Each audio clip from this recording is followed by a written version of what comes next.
Call the names. Wake the room. Wake the room. Wake the room! Luyu! Rex! Pam Ray! Naomi!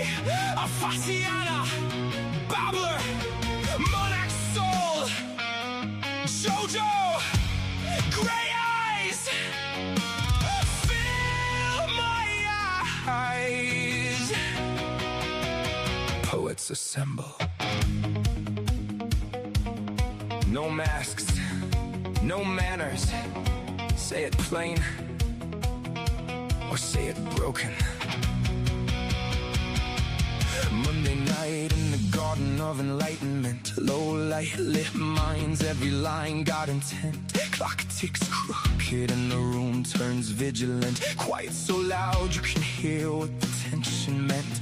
Then it slips after midnight, manners get murdered. Nice little masks get cracked by a word or a murmur. Twisted Tuesdays twist truth till it turns on its heel. Clean cut faces go strange when the dark gets real. You can feel that shit, that slick little slip when the grin stays sweet, but the eyes don't sit. Like the room grew ribs, like the walls grew ears, like the hush got hands and it's pulling you near, and the words don't rest, they press. Put a heel on the chest, leave a dent in the breath. Every line like a knock from the back of the brain. Like you came in one shape, you won't leave the same. Late night poets, where the room leans in, where the sharp gets shown in the soft dome dim.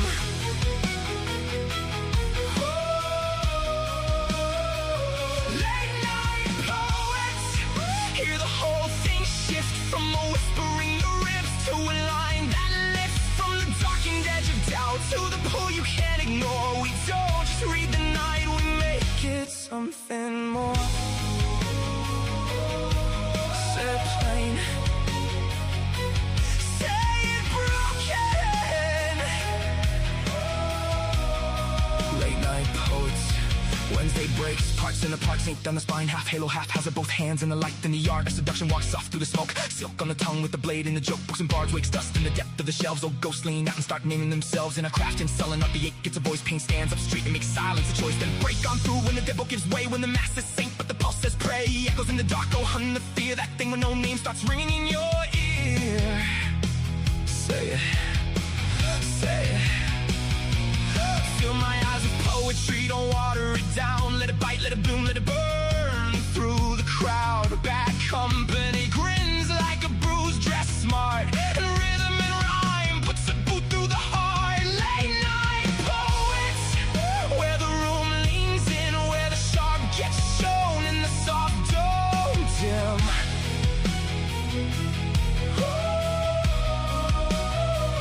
Late night poets, beating hard through the dark.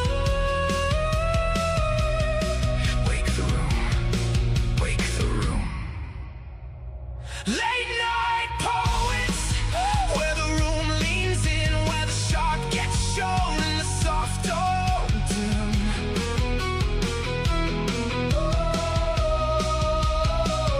Late night poets, hear the whole thing shift from a whisper in the ribs to a line that lifts from the darkened edge of doubt to the pull you can't ignore. We don't just read the night, we make it something more.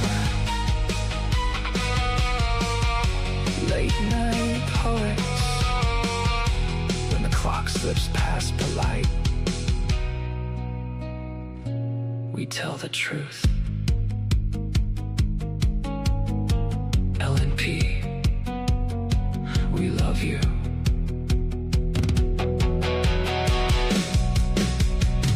Stay frosty. Fuck. For sure, yeah. My heart's still healing. My 19-year-old cat passed away a little over a week ago, so 19. Wow, yeah. that's a good age for a cat. It is, yeah. She lived a long life. We had a Yeah. beautiful life together. I was there the day that she was born into this world, so it was I was also there the day she left. So, you know, her entire life was spent with me, and yeah, I was grateful for her. Her name is Charlotte. Charlotte. Charlotte Smith. Like But that. yeah, I used to call her Starlight, Starbright. Oh, Yeah, yeah.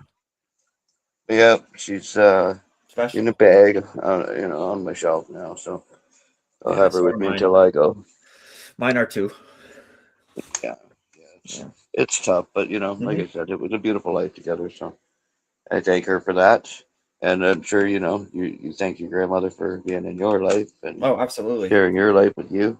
If it wasn't for her, you wouldn't be here. So Right. Right. thank you, Grandma.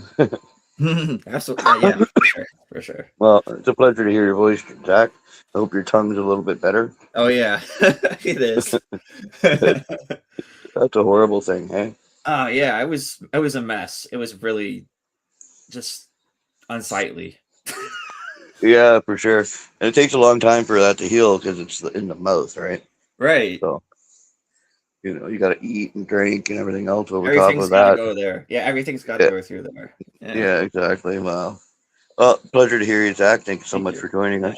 And sorry, this is a show that's brought to you by a group on allpoetry.com called Late Night Poets.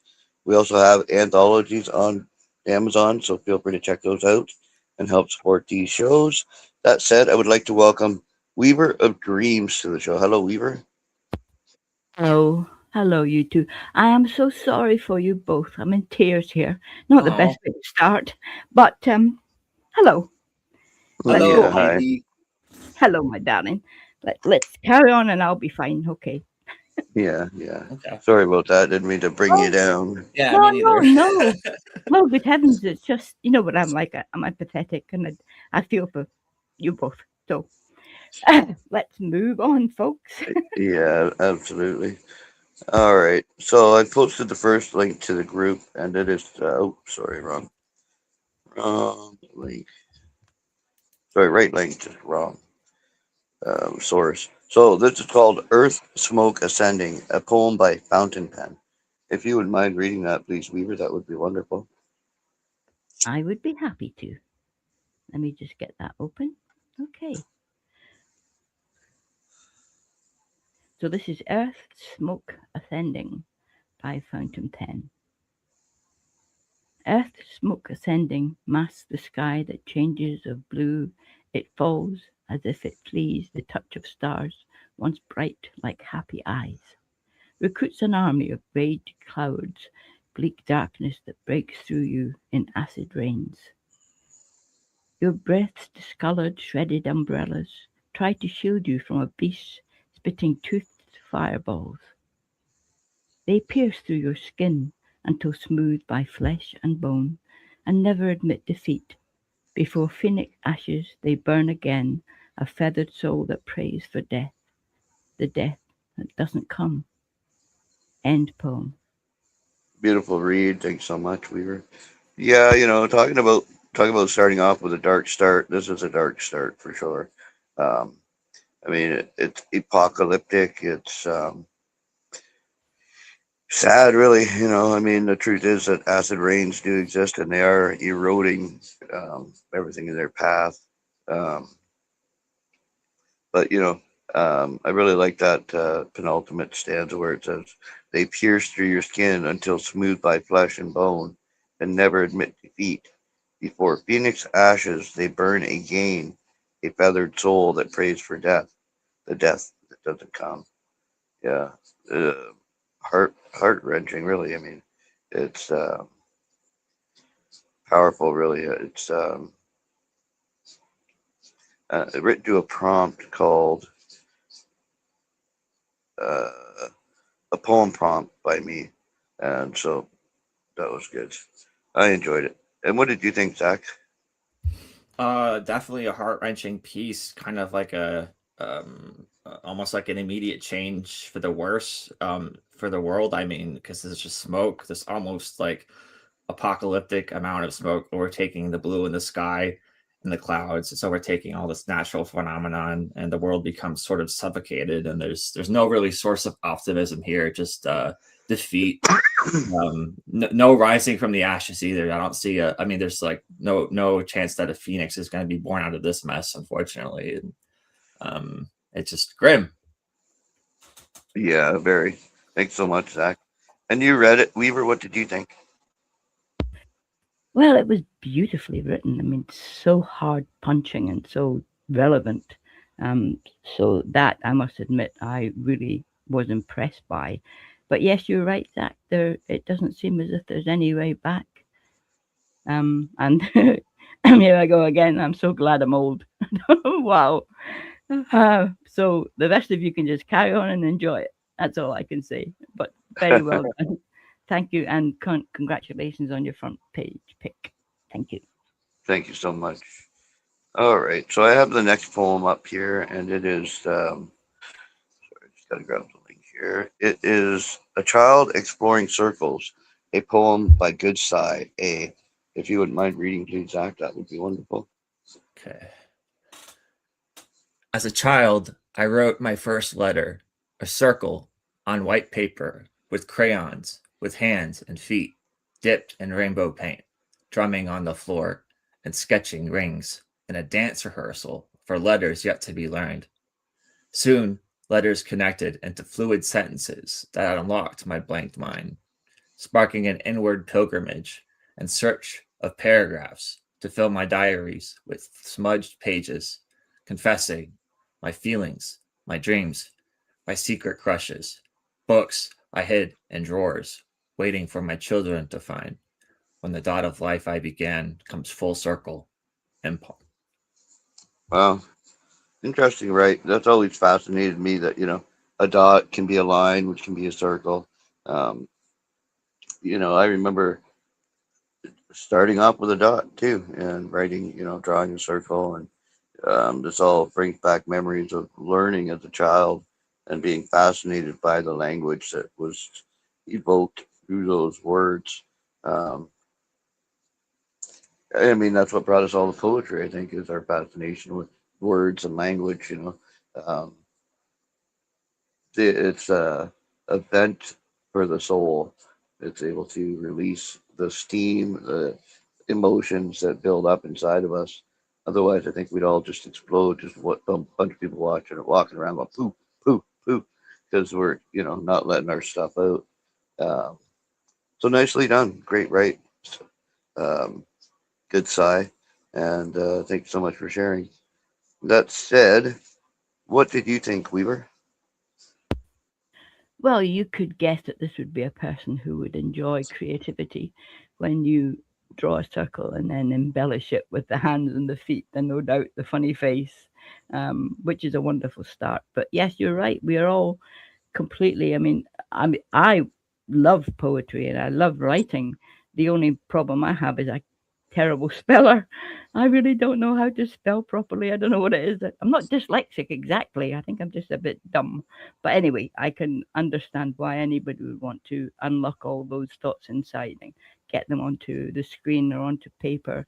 Although people don't write them anymore, do they? We are so lucky to have our keyboards. So I think it was a beautiful piece of poetry and a lovely start to what she then went on to do and had the books for her children to find of her work. So thank you for sharing. Absolutely, fantastic comment. Thank you so much, Weaver of Dreams. And Zach, what did you think? I really enjoyed this piece. This is like a nice sort of poetic backstory, or like a backstory explaining someone's affinity for the written word, and it almost begins like a big bang, this like singularity, this dot or origin point. It's a literal like almost point A to point B kind of thought process, because one point leads to just another word, the word leads to a paragraph, and I think like just punctuation is just a solid sort of literal point to start. And if the written word's got to start somewhere, so I think that it's this sort of tangible, sort of multicolored and vibrant place is very literally colorful and vivid place to start. Absolutely, fantastic comment. Thanks so much, Zach. All right, so up next we have "Snow on the Birdseed," a poem by Bluebird 74, and I will give this a read. The February snow lies quiet and deep, and with it the stir of redbird wings. The echo of yesterday is still new. A fact of the small creature's fluttering song is somehow different than their summer singing. I sit at the window and watch the blue jay swoop at the other hungry birds like a bomber jet. Scattered seeds look like specks from where I sit, framed like yesterday's child, gleefully watching the stir. Such a simple sight takes me away to a bygone year. I think I feel the flutter of a redbird in my breast. It beats against the ivory bars that hold it caged, trapped in a well that I've owned my whole life. The depths hold a lamp warding off the darkness. My eyes are the flame of youth. It never left me. My coffee cup has grown empty, but still warm. The steam rises from my breath, as evident in life. Evening shadows, and not another bird in sight. Only the familiar hoo hoo hoo of the barn owl calling from its perch. A lonely voice falls from the air. And the author's notes say this poem was written during the winter as the snow laid white and undisturbed except for the black images of the birdseed. It reminded me of life starting out pure and hungry. And comment. Um, what are your thoughts, Weaver of Dreams? Oh, that's beautiful. That is just so lovely. I mean, there is such an affinity between us and birds. Um, and it's a beautiful thing. And I can imagine looking out and seeing that beautiful white snow, and then thinking, okay, there's the food. There they. I hope they can find it. Imagine if they come flying in, they see the bird seed, whacko, right into the snow, stuck. No, no, that can't happen. Yeah, I think it was lovely. I really enjoyed it, and the thought that the owl sound was very good. By the way, Gray, I appreciated that. I was Uh, almost there. It was almost at my window. So yeah, right? yeah. Yeah. Thank you for Oh, sharing that. awesome comment. Thank you so much, Weaver. And Zach, your thoughts?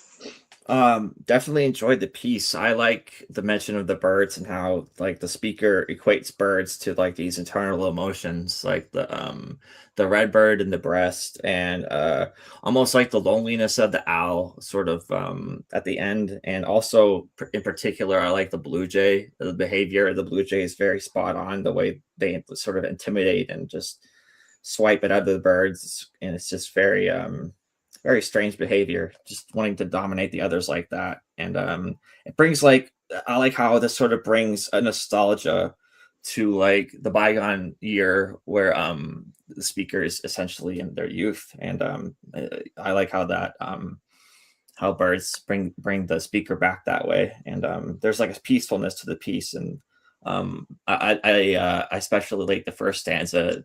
For some reason, it kind of reminds me of Robert Frost, and I really enjoyed it. Nice comment. Thanks so much, Zach. And yeah, I enjoyed the ride as well. I like the visuals, the emotions. Who doesn't love watching birds? They do make a mess of the seed, but yeah. And I remember being a kid and walking up into the attic where my mom's room was, and it had a little window in the peak, and in the window sat my mom's cat and this blue jay, and then they'd meet every day. Like I guess the blue jay grew up looking at the bird, watching it in its nest, so it became part of its family. So the cat ended up passing away, and the blue jay'd still show up looking for that cat. But they are a wonderful species. I mean, yeah, they can be pushy, especially with other birds. Like I own this crap, so don't even bother, type thing. Which was they're fierce in their way. I really liked it. Nicely done. Thank you so much, Bluebird 74. Oh, great name too for the poem. Bluebird 74. Nicely done. All right, Weaver. So up next we have Mate in Lichen Beds, a poem by White Tiger. If you wouldn't mind reading that, please. I would be happy to. Thank So, you. white tiger, mushrooms mate in lichen beds. Mushrooms mate in lichen bed, popping caps on spongy stumps. Spores are spitting in the wind, trapped in creviced heather clumps.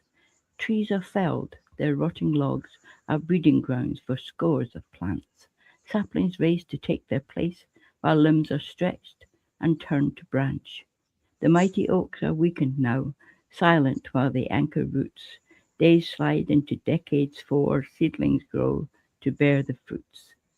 End poem. Nicely done. Thank you so much, Weaver.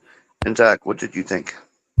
I really enjoyed this piece, this naturalistic piece. It reminds me of some of the specifics that I learned in biology back in the day. But it's personified to in a sense that I really enjoyed it. Like all these decomposers, just sort of underneath rotting logs. They're breeding grounds for other plants. So it's just kind of it's strange to think of like it's just strange to think of like the mating in a sense, like that this is sort of a behavior that is ascribed to plants. Of course the plants reproduce, but the way they're reproducing here, it's kind of like this visceral setting almost, but like it's just cool how like they're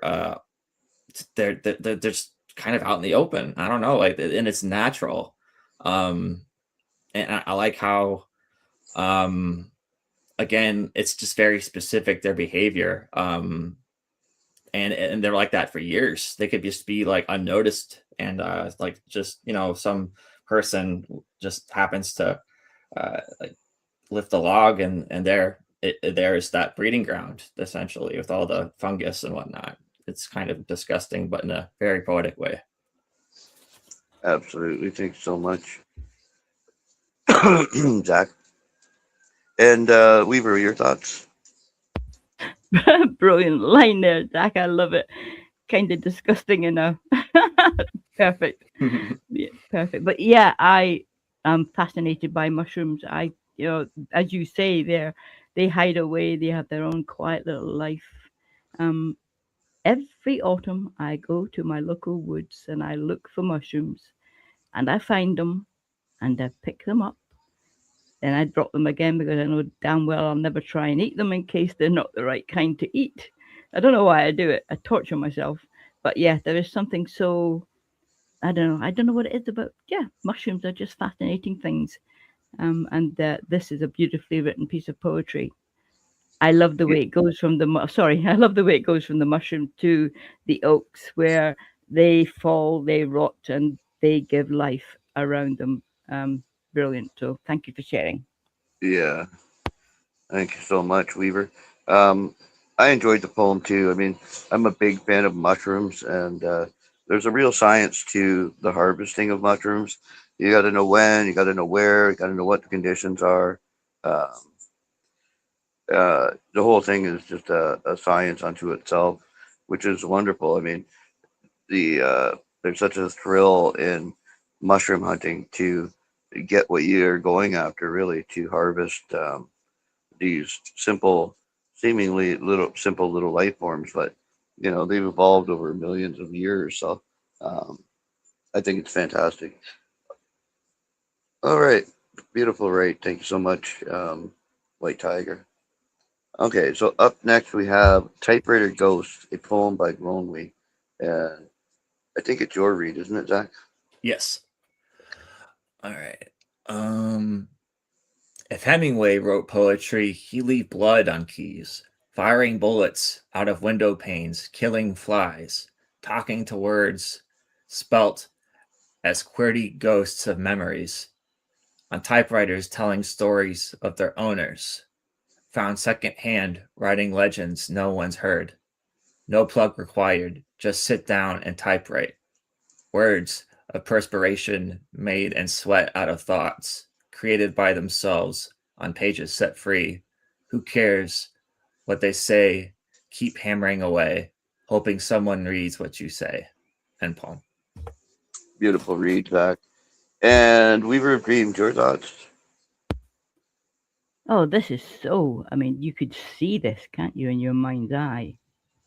Um, Words of perspiration made in sweat out of thoughts created by themselves on pages set free. Wonderful. Really well. And then the last two lines. Who cares what they say? Keep hammering away, hoping someone reads what you say. Brilliant.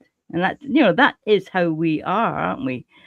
I know we write because we have to. I know we write because we want to, but mostly we need people to read what we write, and you can see why. So yeah, beautifully done, beautifully done. I love that first line too. So thank you for sharing. Absolutely. Thanks so much, Weaver Dreams. Yeah, I mean, the no plug-in required is what I learned on. These keys that you had to press 3 inches into the typewriter to get them to actually work and hit the digit to the paper. Um, so I learned on those old school no plug-in typewriters.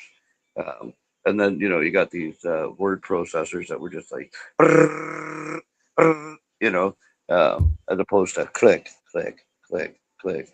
There was something lost in the changeover from that, um, the mechanic to the electronic typewriter, in my humble opinion. But yeah, I mean, we all write to have our words read and heard, and to either be labeled as a freak or admired as a hero. It all depends on where it falls on whose screen, I guess it is nowadays. If you don't really have a lot of books anymore, but yeah, I thought it was fascinating. Excellent, right? Thank you so much for sharing, Gronui. And Zach, what did you think? Oh, I really enjoyed this piece. There was a real intensity to it, and it's also visceral, and its creation of words, formation of these words, and like the forge of like this blood, sweat, and tears, and there's like a real like a fire and brimstone type of like creation going here. That like almost like a compulsion to write, and it's a real devil may care attitude too. Like the speaker doesn't really give a damn if they have an audience or not. They're just gonna keep on typing, regardless, because these thoughts just keep on pouring out, and who knows what would happen if they were just kept, if they would just keep, kept locked in there without a way to escape. That's kind of a scary thought. This person would have difficulty with that, I imagine, with holding all those thoughts in without some kind of outlet. At least that's kind of what I kind of feel like it in myself sometimes when I write. I could relate to this piece in a way. I really enjoyed it.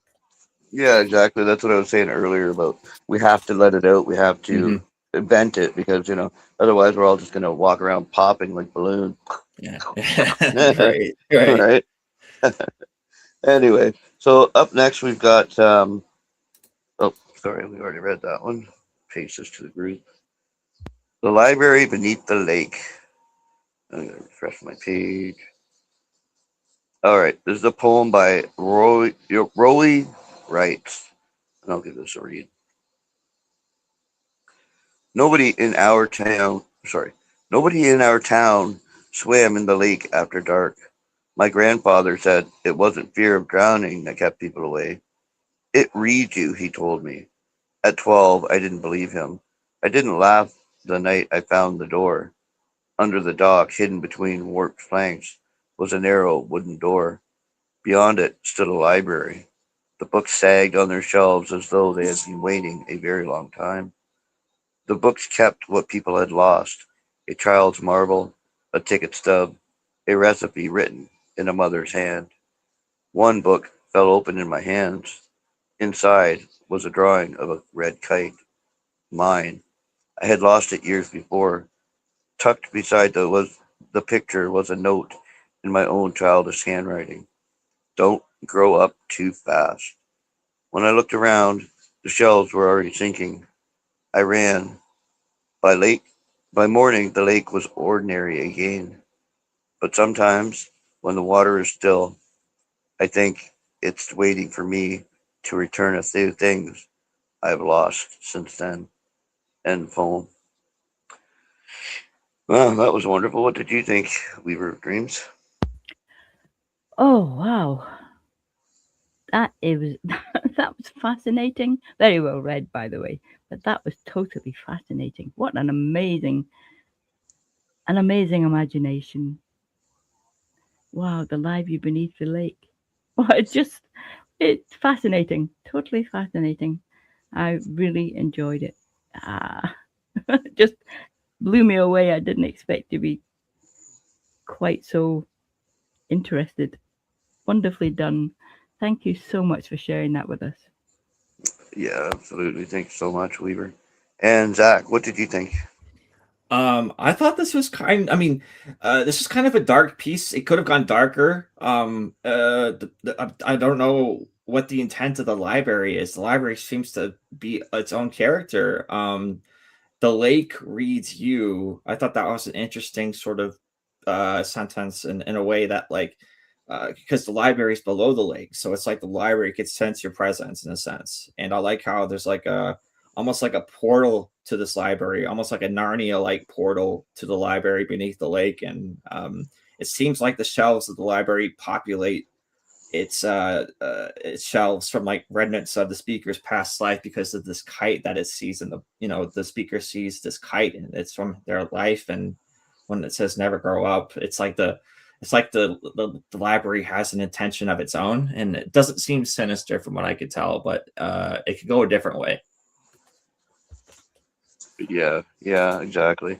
I mean, I don't know. The thought of a library that held the memories of people's lost things is fascinating to me, because it speaks to me that, we all have this place in our mind where we've kept things that people have lost close to us so that one day if they needed them, we could bring them back to them and, share that memory with them. And, because I mean, we all lose little things along the way, a marble, a grocery list from your mother's handwriting, whatever it is that, has been lost and, you no longer hold is fascinating. The reminiscence, I like the whole right. The library beneath the lake. Interesting, right? Thanks so much for sharing. Um, sorry, Jack Ronley. All right. Oh, sorry, no, Rawi writes is the proper author of that. All right, I'm going to post the next link into Late Night Poets here.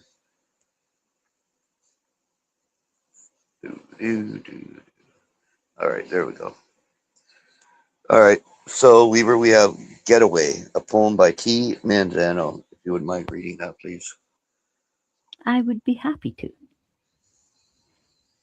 Getaway. All day between the chatter till dusk you blather on. When will the snow break? How nice it is to be out of town, asking why I won't sit. I'm not really listening to you. Ends of icicles have little crystal droplets glistening, makes my eyes squint.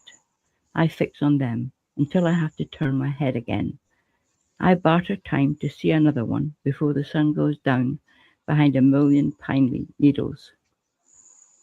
Last night I sat in the chair you like in front of the fire with a handmade cup, a hideous cup, uncomfortable to hold, cramping my index finger, a pinching bullshit handle wedging high in, forcing you to drink quicker.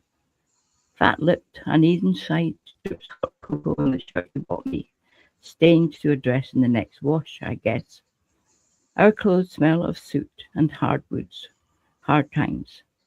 I am unshaven, untucked, unaware of what day it is. You said, let's unplug, but it's far too quiet here. I can only hear you right now, going on about all those things plugged in. Let me just nod my head to. These windows need cleaning. The outside is filtered through dirt, dew, and cobwebs. I have collected along these mutant bars outside this cabin we visit, looking in. End poem. Wow, beautiful read, Weaver. Thank you so much.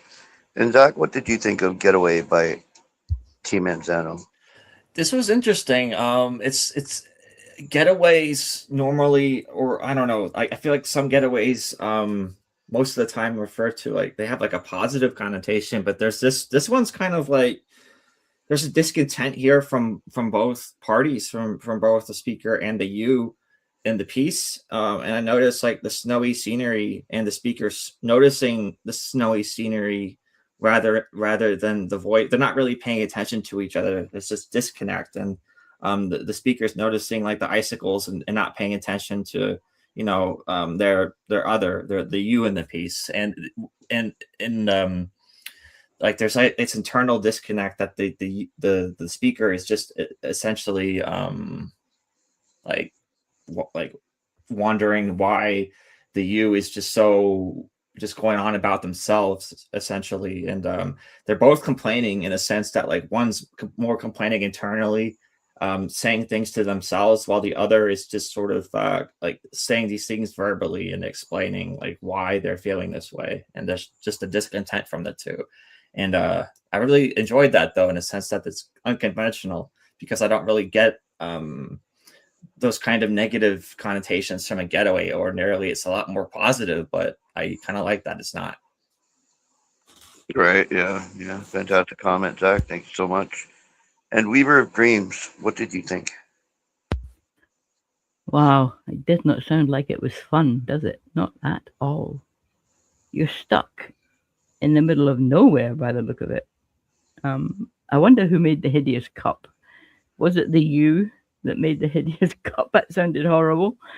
Yeah, it was not pleasant, not at all, to think about two people stuck together, and they sounded as if they were one didn't seem to be too unhappy. They're talking about the snow break and how nice it is to be out of town, asking why he wouldn't sit down. So I just think he was at the end of his tether. He was not at all happy. A horrible way to be when you're supposed to be getting away from it all. But I suppose getting away from it all didn't mean that he got away from her or whoever. So it was very well written. I really got the feeling of disgust and disquiet. So thank you for sharing.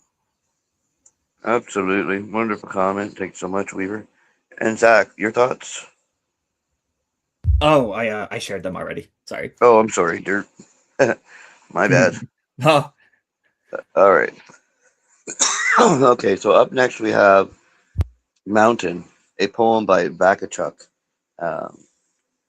Sorry, I'm confused. Whose read is it? Is I it think your it's read, yours. Jack?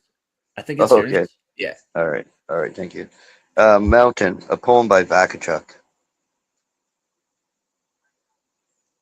Old man and mountain, both topped in white. The red, oranges, and browns, more quickly now, molting toward darker hues. As old man sighs, what used to take till noon to arrive, now takes till 4. I do not think the mountain travels. End poem. What are your thoughts, Weaver? Oh, this is interesting. What used to take till noon to arrive now takes till 4. I do not think the mountains travel. That got me a little bit confused. Big surprise there, folks. But yeah, so the old man and the mountain both topped in white, which is yes. I think I'd have to hear what you two think of this, because I got a little bit lost towards the end. I don't know what it is that used to arrive at noon and now takes till 4. I think it's just everything. Yeah? When you get older, everything takes longer. My Oh, opinion, anyway. no, I don't find that. Maybe I'm not that old yet. Right? Yeah, Exactly. I got you now. Yeah, that makes a lot of sense. Thank you very much. Yeah. I was thinking, was it the newspaper arriving, or was it the mail arriving, or his evening meal? I don't know. Anyway, it was beautifully done, and I really enjoyed it. So thank you for sharing. Wonderful comment. Thank you, Weaver. And Zach, your thoughts?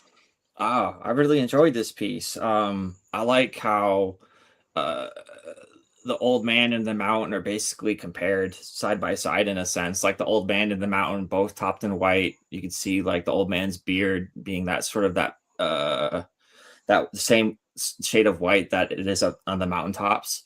And I got the sense that the red, oranges, and browns more quickly now molting towards darker hues. I got a sense that that's like the fall of the mountain, and with each year the fall is quicker, so that means death is approaching in a sense. That I think that's the speaker feels that way in a sense. But I think like what my favorite part about the poem is that like the I got a sense like there's like a not like a laziness, but like a contentment with the old man, because he's just not going anywhere, and just like the mountain is staying put, and so is he. I think so. I think that's what what he means by he says, I don't think the mountain travels, and really he doesn't do that much either because he's getting older. So that kind of makes sense to me. Yeah, absolutely fantastic comment, Zach. Thanks so much. I enjoyed the poem. I like the visuals of it, the visceral nature of it. You know, you can picture the mountain, you can picture the old man. It's very short. It's a brevity, but it says so much. But I really liked about was he said, "What used to take till noon to arrive, now takes till 4. I do not think the mountain travels." Um, you know, that says everything right there, really. Um, in the relation to the old man and the mountain. Wonderful, right? Thanks so much for sharing, back and Chuck. All right, Weaver, we have Between the Sun and the Moon, I Bloom, a patchwork poem by no middle name. Whenever you're ready, please, and thank you. Okay. So this between the sun and moon I bloom, a patchwork poem.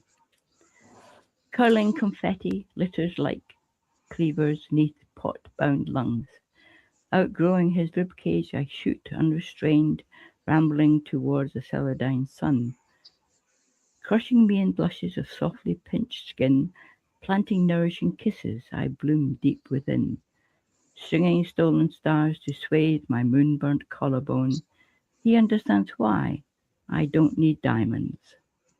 End poem. Nicely done. Thank you so much. Um, I like it.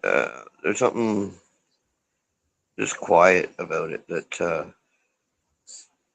I don't know. It just has a peaceful nature, especially with the ending. He understands why I don't need diamonds, you know, because stars are enough.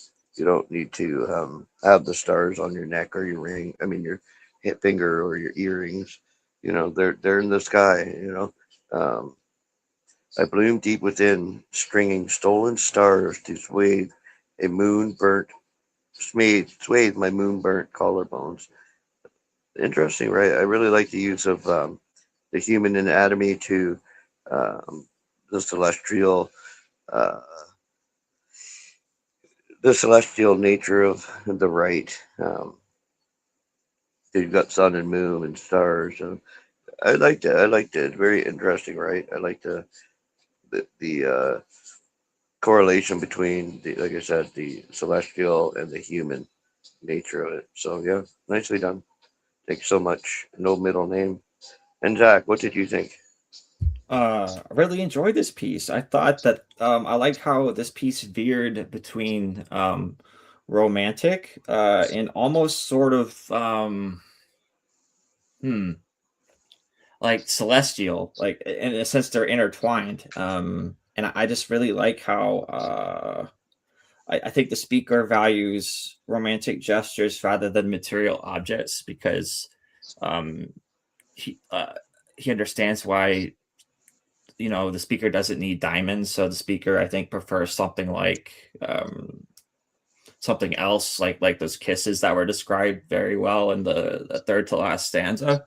And I just really like the sort of almost visceral imagery that comes earlier. Like there's like the rib cage, and also my favorite is probably the curling confetti litters like cleavers. So that's just an interesting sort of line to me because just like I can imagine the confetti just whirling around like the way sort of like those hibachi chefs kind of toss their cleavers around. I was thinking of it. That just really just kind of blew my mind in a way. I really enjoyed that piece.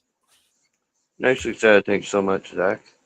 Yeah, I enjoyed, like I said, I enjoyed the correlation between the celestial body and the human body throughout the right. So nicely done. And Weaver of Dreams, your thoughts?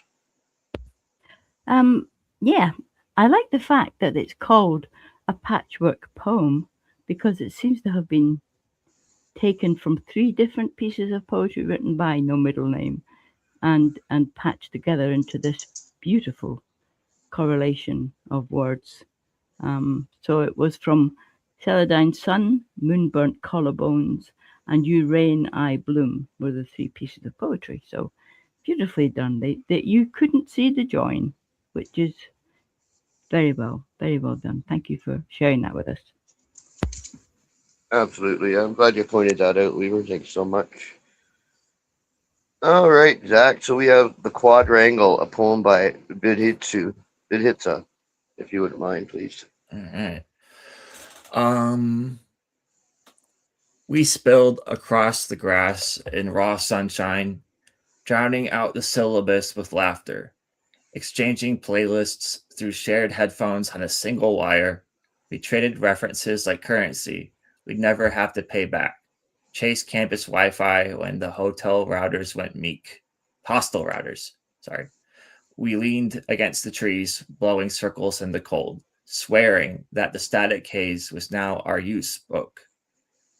A perfect silence settles on the oak. I watch the gray mist rising up. They say rebels always look sharper in the smoke, but I don't smoke. End poem. Well, beautiful read, Zach. Thank you so much. Would you mind reading the author's notes, Zach? Sure. Words to use, silence, Wi-Fi, headphones after sunshine, reliving memories of my days on the IT Bombay campus. True oak trees, genus Caracus, are not native to the tropical climate of Mumbai, nor are they part of the recorded forest biodiversity found on the campus, the Bombay campus. However, you can find silver oak, Grevillea robusta on the campus. Thank you, Zach. Yeah, you did a beautiful read of the poem, Zach, but I like it. I mean, it's an interesting title, a quadrangle. I mean, I've heard of triangle, but never a quadrangle. Quadrangle. Um, and then, I like the imagery. We spilled across the grass in raw sunshine, drowning out the syllabus with laughter, exchanging playlists through shared headphones on a single wire. I mean, that takes you back, doesn't it? Where everything's hooked up by Bluetooth now. You've got people that are wired into a single um, port, which is neat. And then the next one, we traded references like currency we'd never have to pay back. Chased campus Wi-Fi when hostile routers went meek. Always in search of Wi-Fi, really. But then you lean against the trees, blowing circles in the cold, swearing that the static haze was how our youth spoke. I really enjoyed it. I like the reminiscent and the cozy feel to it. It's got a peaceful, cozy feeling to it. Nicely done. Thank you so much for sharing. Um, Bidhitsa. And Weaver of Dreams, what are your thoughts? Oh, this was, yeah. I love reminiscing. I don't know why, but looking back always seems so much more pleasant than when you're actually doing it. But that's the beauty of looking back. So the quadrangle is just a sort of the courtyard of a campus where everybody sort of meets, and that's what they're doing. They're on the grass in the quadrangle. Yeah, exchanging playlists through shared headphones on a single wire. We traded references like currency we'd never have to pay back. That's lovely. So yeah, it's sharing music gives you a perspective on somebody that you probably wouldn't otherwise get. I don't think. I think there's something about music that gives you, I don't know, it is a shared interest as well, but it does tell you something about the people that you're dealing with, and an insight into the way they think and what they love. So I thought this was beautifully done, and thank you for sharing. Thank you so much, Weaver. Great comment. And Zach, what did you think?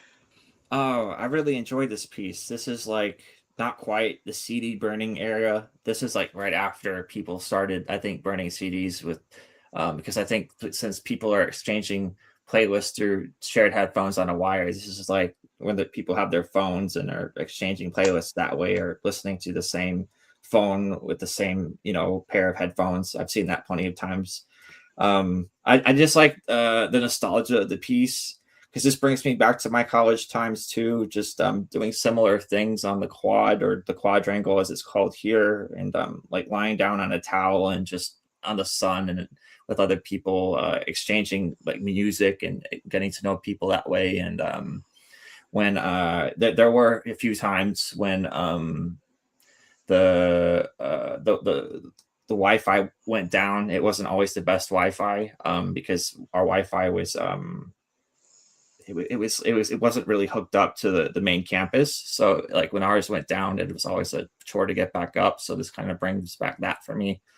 And I just also like, there's like a sort of a rugged individualism of the third stanza, just kind of like almost just kind of like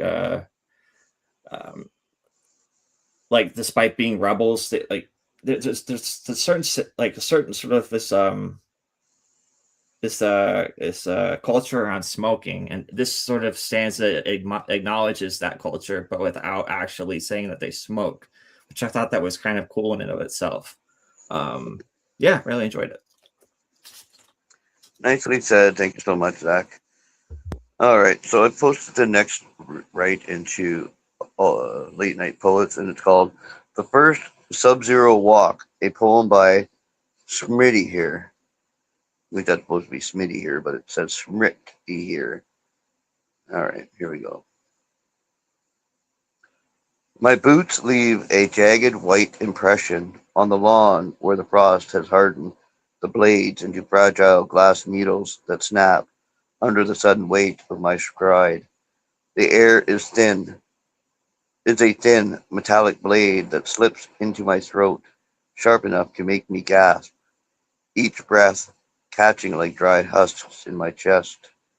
My fingers turn stiff inside my wool pockets, numbed by the pale, ungiving light of a sun that hangs too low to offer any warmth. Ahead, the old oak stands, stripped in gray, its branches etched against a bruised horizon. Not swaying, just waiting in the biting quiet that follows the first real turning of the year. End poem. And have you ever experienced a day like that, Weaver of Dreams? I live in Scotland. It's mostly winter and Dre and Greek and yeah. Oh yes, I have. Um, I love the snow. I love walking. I'm only 4'10", so if it gets too high, I'm in trouble. But other than that, I love it. I just don't like it when people have been walking about on it a lot. Beware the yellow snow. That's all I'm going to say. But if it's white, it's lovely. And yes, I have experienced that. That is quite, especially when you get really cold and your fingers get stiff and oh yeah, it's not nice. That part of it, I wouldn't want to be out too long. But a good snowball fight keeps you warm. And this made me feel the cold, which gives you an idea of how well this is written. So front page pick was well deserved. Thank you for sharing. Absolutely. Thank you so much, Weaver. And Zach, what are your thoughts? Yeah, that's right. Don't go where the Huskies go. Don't eat that yellow snow. That's all I'm going to say. Frank Zappa. Yeah, but this poem brings back, like, this is winter, but like a particular kind of winter, sub-zero, right? So that's when the grass freezes, and like the boots leave an impression on the grass itself. This isn't just snow, this is grass. So imagine just boots leaving like footprints on like frozen grass. That's just a cool image.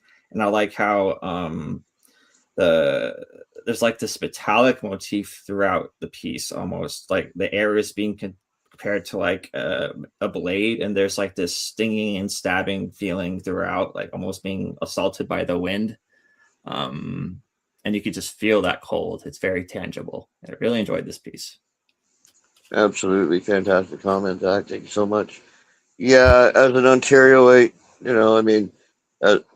my birth town, my birth province is Ontario, which is London, Ontario, which is part of the snow belt. So we had some pretty cold winters, man. I remember, always being frozen. I was always wet and frozen. Because the body's warm, but the snow's cold. So, of course, the snow melts and then it turns to ice. So I remember coming home just falling in the door a few times as a kid because it's so cold. I thought it was a fantastic write. You know, I could feel the sting from the cold in my throat.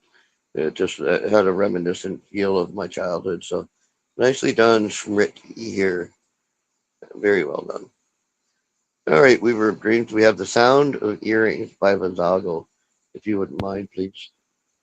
I would be happy to. The Sound of Earrings by Vizago. I was 7, small enough to still believe doors left open meant safety. Barn TV fading into classic crumbs and warm milk breath. Little brother already asleep in the rhythm of her voice. She sang to him, soft, like nothing bad could exist in a house that held that sound. Then me, Hardy gluten in my hand, I read to her to prove I could. She smiled. Don't read too long. Don't close the door. Never close the door. I didn't. Voices not loud at first, just wrong. Curiosity is still innocent at 7.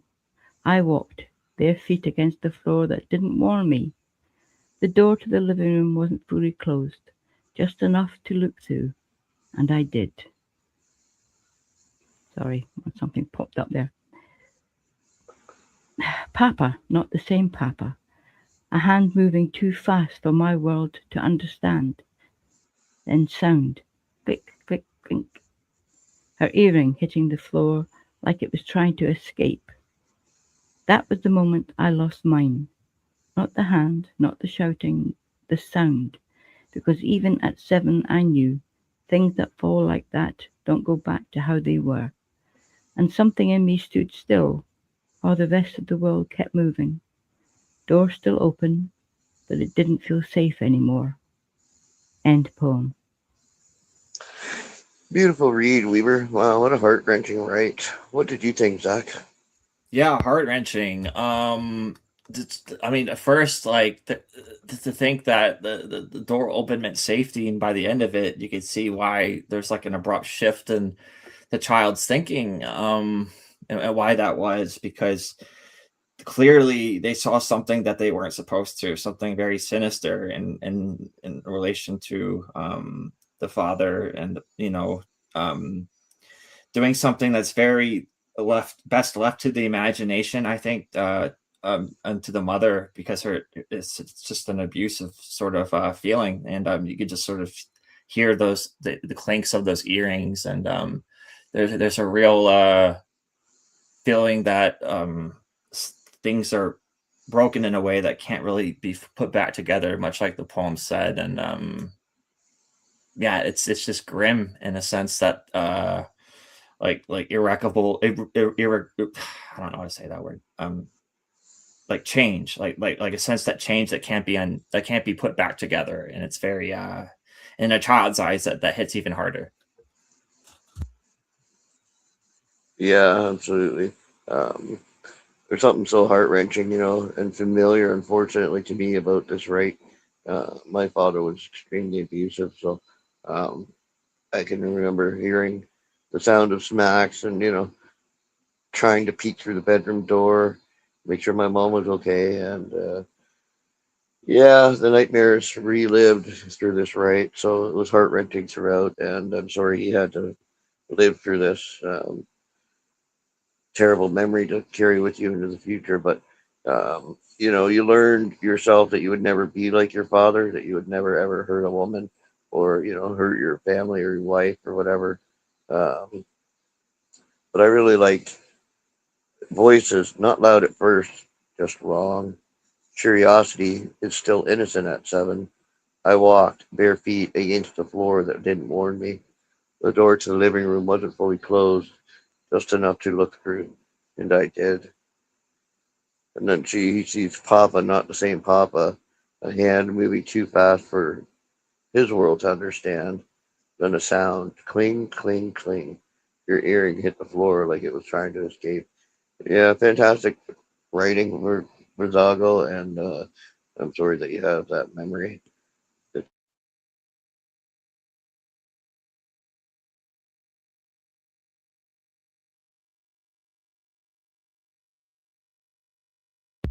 Oh, looks like Grey's dropped. I think so. He'll be back. Sometimes Yeah. Podbean, or not Podbean, Yeah. StreamYard? StreamYard? Yeah. Yeah. But at least, oh, he's There he back. is. Hey. Yeah, sorry. Did my whole comment get cut off? Yes, it did, I'm afraid. Oh the whole no. the whole thing? The whole thing? Or Well, maybe just half of it. I don't know. It's a heart wrenching, right? No matter how you look at it. My Mm. heart goes out to you, Vivago, for having to carry this memory. Unfortunately, there's so many that join you in that painful reminiscing of childhood and your experience with your parents. Yeah, it sucks, but like I said, watching all this, I knew I would never be my father or never be abusive or hurtful to my family, and I never was. So, I did learn from him how not to be. So nicely done. Thanks so much for sharing, Vizago. All right, here we go. So now we're into open poetry. We'll post the first link from that. And all right, so first up we've got Yumpy, and he brings us. Sorry, I'll paste this to the group here.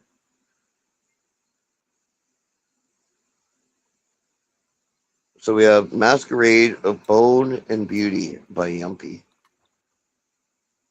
I'm sorry, everybody got to comment on the sound of earrings, am I correct? I didn't, but it's okay. Please don't worry about it. I was just going to echo what you said anyway, so that's fine. Alrighty, thanks so much, Weaver. And Masquerade of Bone and Beauty by Yumpy, and I think it is your read if I'm correct, Zach. Okay. All right.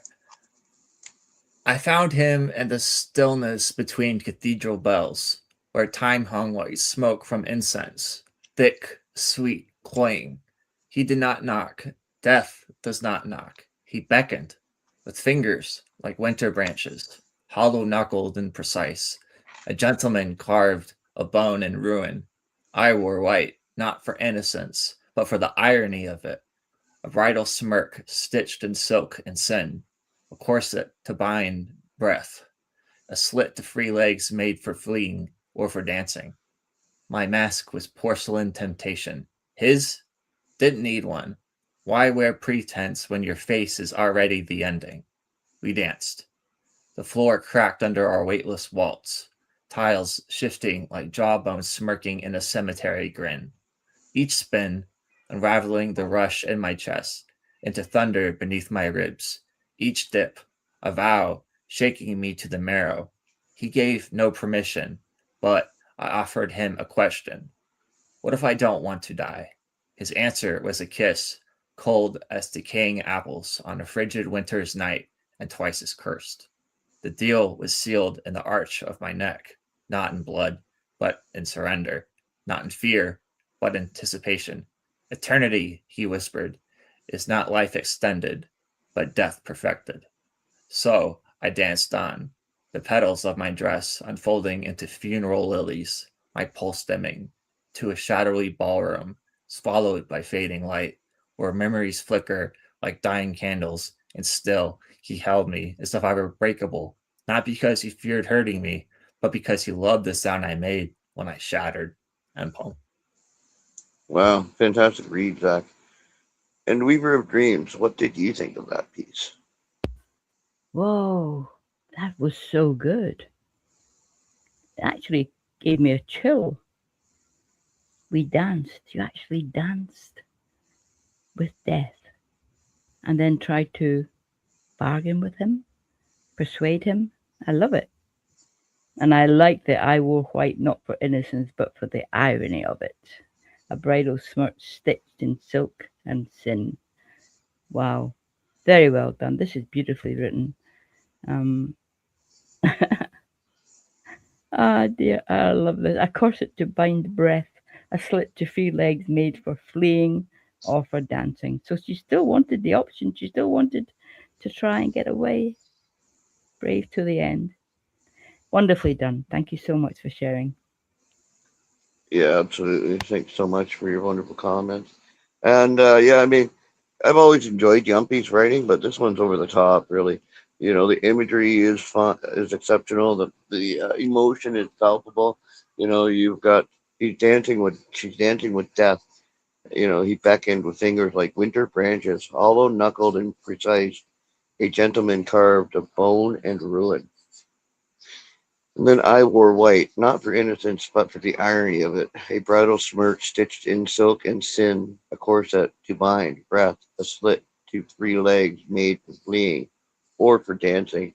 I really enjoyed the whole dance with death thing. And then that penultimate stanza really knocked it out of the park. And still, he held me as if I were breakable, not because he feared hurting me, but because he loved the sound I made when I shattered. So, wow, what an ending to a fantastic write. Thanks so much for sharing, Yumpy. And great read. Sorry, Zach, you read that one, right? Yeah. Yeah, sorry. Zach, what did you think? Oh yeah, this was a great piece from Yumpy. I really enjoyed the gothic trappings of it, and especially how the speaker wore white. As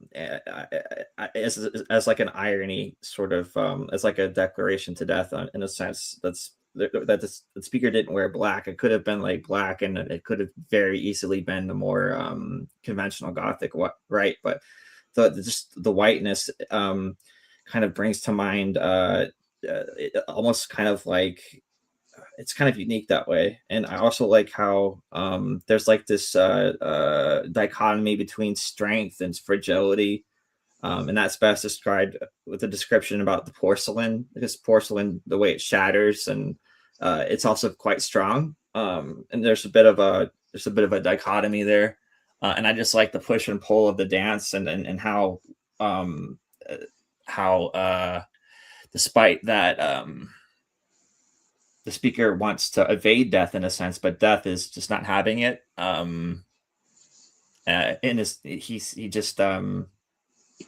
He can't be really usurped that way, even though the speaker does their best. And I really appreciate this piece from Yumpy. Beautiful comment. Thanks so much, Zach. Yeah, it was a wonderful write by Yumpy. Very gothic, like you said. Nicely done. All right. So up next we have A Tempest by Lockdown Larks, and there's a recording for that. Whenever you're ready, fill my eyes.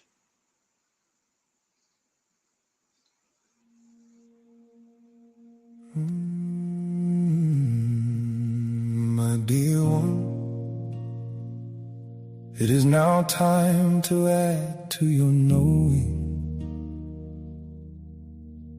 It is needed to help your growing.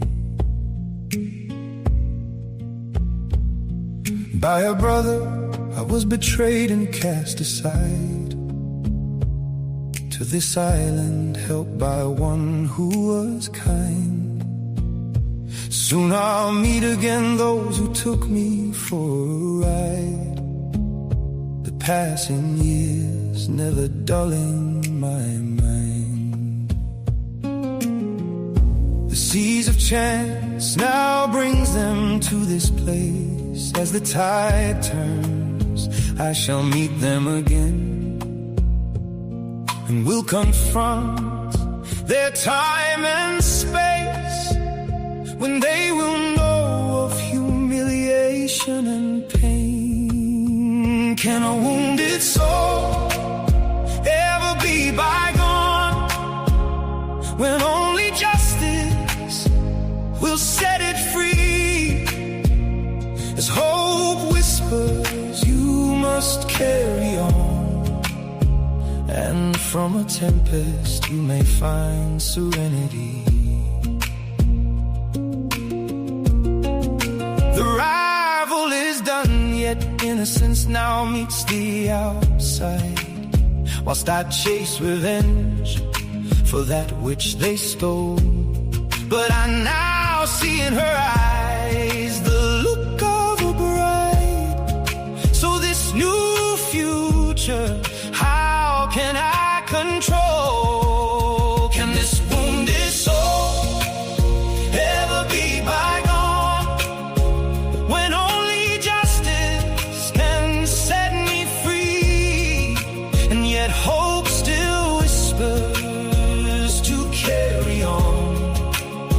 Beyond this tempest, find my serenity. So on to a masked party greeting, where illusion, falsehoods, and truth collide. Here I see that true love overcomes cheating, as revenge meets guilt, humility is unveiled, and we all can now abide. A wounded soul should never be bygone. They must seek justice to set them free. When hope whispers, just carry on. Look beyond the tempest for your serenity. Oh, wounded souls, harbor your wrongs. Let true love be an anchor that sets them free. When hope finds trust to sing their songs, and beyond a tempest you may find serenity.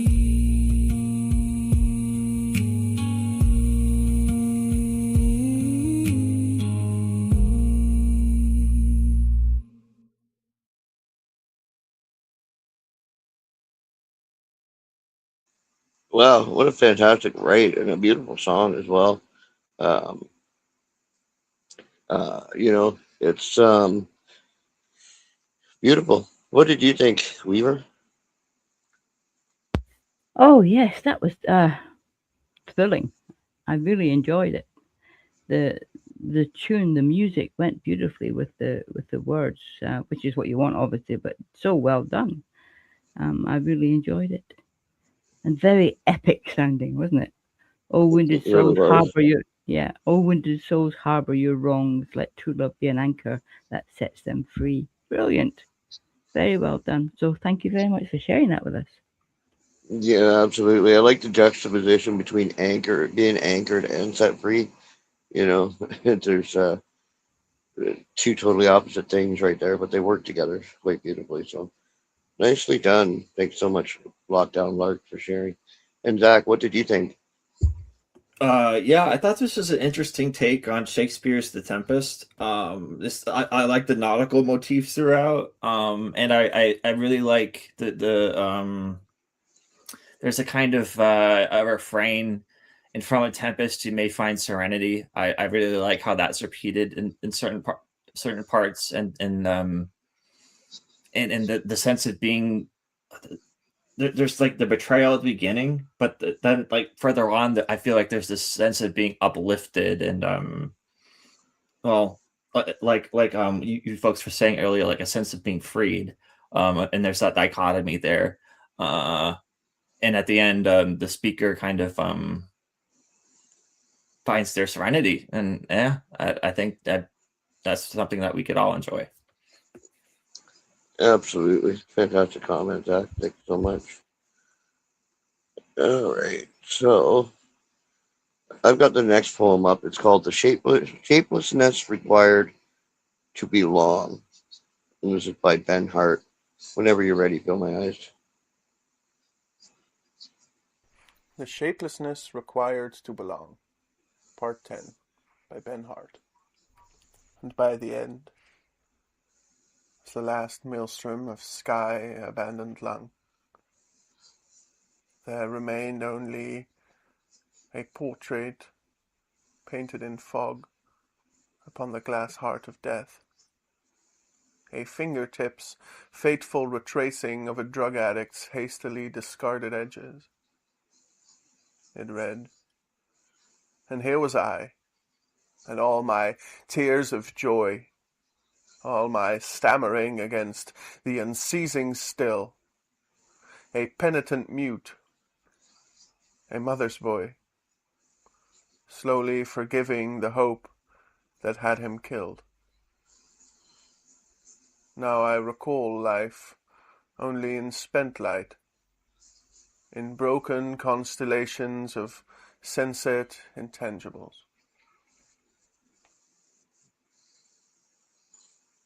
Wow, fantastic read, and I really like the write. I mean, it's the shapelessness required to belong. Really, you got to be able to fit in anywhere, any kind of whether it's a star, or a square, or a circle. You're gonna fit in there, or a triangle, because that's life. You have to be shapeless in order to fit in, I guess. And but slowly forgiving the hope that had him killed was also another fantastic line throughout this thing.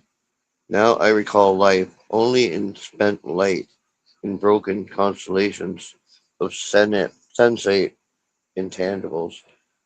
Ben's always such a deep guy, and this is no less, you know, depth explored throughout. So, um, yeah, beautiful, right? And a fantastic read as well. Thank you so much for sharing, Ben Hurt. And Weaver, your thoughts? Oh, it's so lovely to hear his voice. Um, Thank you for that, Ben. It was beautifully read. In your AN, you say, "This one is for all my close encounters with oblivion. Maybe in these days of darkness I may be forgiven for clinging to old lights, to hopes long faded." Oh, definitely. Um, I could feel it. I could actually, in the words, I could feel that the hope that is difficult to hold on to. Let's put it that way.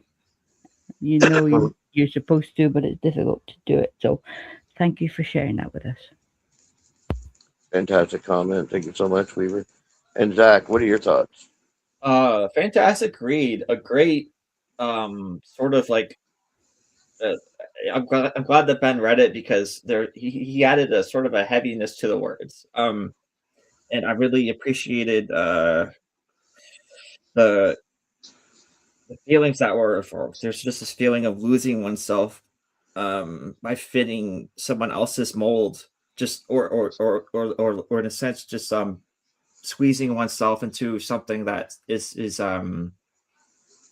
that someone else put like someone else is essentially putting you into a box. And I feel like the this person or the speaker has been in the box for so long that they've reached to the brink of death seemingly, and what's going on is like he's drawing a portrait of himself, but it's the way he's drawing it, because he's drawing it like a drug addict's hastily discarded um what was it, edges. Yeah. And so like I could almost feel the way he's tracing his self-portrait, like almost with the sense of loathing or self-loathing, maybe just it's quite depressing, in fact. And much like I hear that dog. Sorry. Yeah. I had to bring in some humor, but I really enjoyed it. I really enjoyed it from Ben. Yeah, this was not the usual that I've heard from Ben. I've heard like some really vivid romantic and deep writes from him, but this one's on the darker side, but I still appreciated it. Fantastic comment. Thanks so much, Zach. And Weaver, you've already commented, correct? Yes, I have. All right. Okay, so I don't know. Frank wanted Luyu to read this poem by her. Uh, it was in a contest about. It was a contest for Happy Birthday to Picasso. Um, there is a YouTube link. Maybe if I send that to Bill. Let me just double check that that's what it is.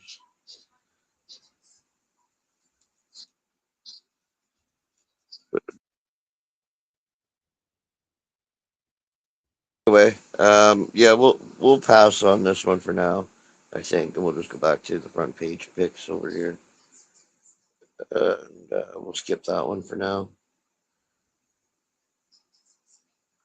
Alrighty, so go back to the front. Oh, we got one more front page pick up here, and this is by Terry F. And there is a recording for this. I'll post this to the group. This is the last of the open poetry. Alrighty, fill my eyes whenever you're ready.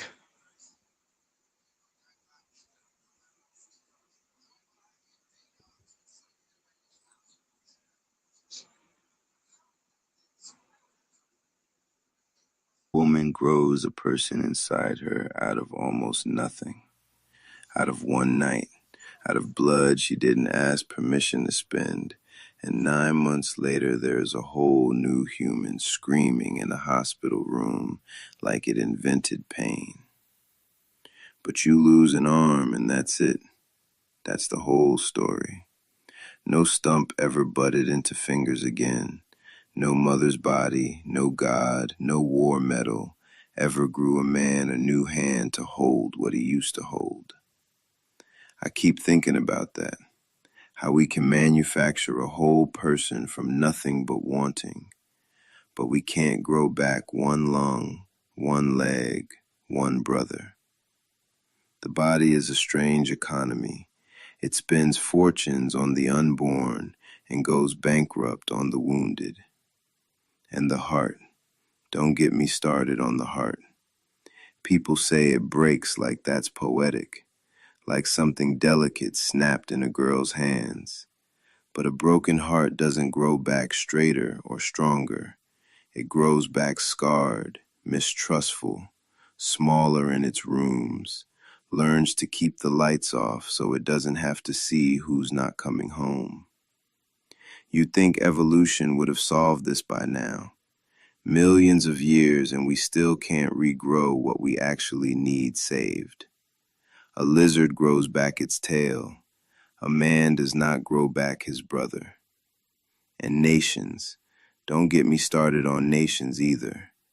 A country can lose half its cities and half its men and half its future, and all it gets to do is bleed publicly and call it resilience, while the rest of the world changes the channel. Somewhere there's a man who ran from a war to sit in a warm room in another country, studying philosophy or literature or something that won't stop a single bullet. And every day he gets an email, a message, a name, another friend turned into a statistic, into a folded flag, into a photo people repost for one day, then forget by the weekend. He wants his country to do what nobody has ever done.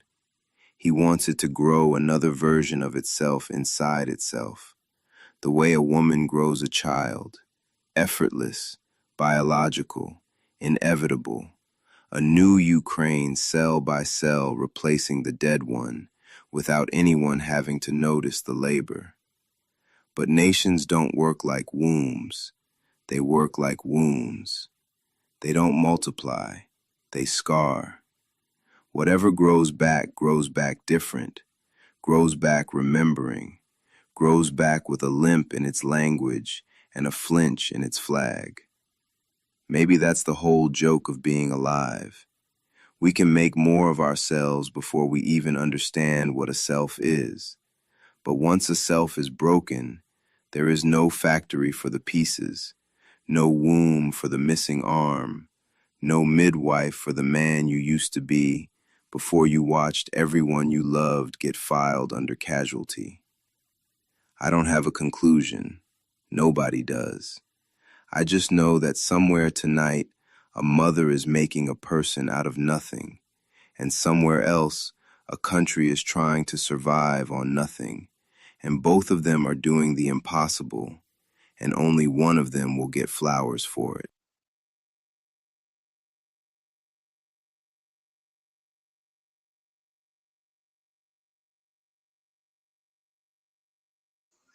Wow, what a fantastic read. Um, I really enjoyed that so much. What did you think, Weaver Greens? Wow, this is so deep and so well written. You know, it makes you want to get up and do something. You know, we can't just sit here and allow this But what do we do? There is the people in charge are not doing what they should do, and what do? Everybody wants to do something, but you stand up and you have your voice heard, and no doubt you'll be taken into jail for causing a rumpus. I don't know what's going to happen. I really don't, but I really enjoyed this. I thought this said what needs to be said in such a wonderful way. There was one part, I can't actually find it now, about somebody sitting somewhere studying philosophy. That always happens, you always have that, but it doesn't help. Yeah, I really enjoyed this. I thought this was incredibly well done, and these things have to be said. Thank you for sharing. Beautiful comment. Thanks so much, Weaver. And Zach, what did you think? This was a great piece. I like how politically minded it was, but it didn't start out that way. It starts like almost in a biological sense by just kind of marveling at the human body, because it feels like the speaker feels its paradoxes, how a woman can grow human, but like a veteran cannot like grow their hand back after it's been blown off. It's just such a grim paradox. And I like how the speaker, before he starts something, he says, "Don't get me started on," and he does that for hearts, and he does that for nations. And when he says about nations, I just like the way it grows and evolves, but it's not preach, but rather tells it like it is in a way that's I really enjoyed it. He equates growing and like gives nations almost like a biological feel, and really like in an analogy, kind of like it's how like the human body's kind of like analogous to basically a nation, and those two are remarkably similar in that way, like how they run. And I just really and what is a nation made of? Those kinds of people. So I just really like that, how everything fits together in that sense. But it's just grimly told, but just but very deep.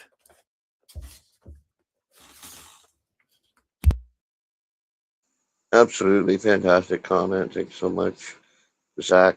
Yeah, I really enjoyed his.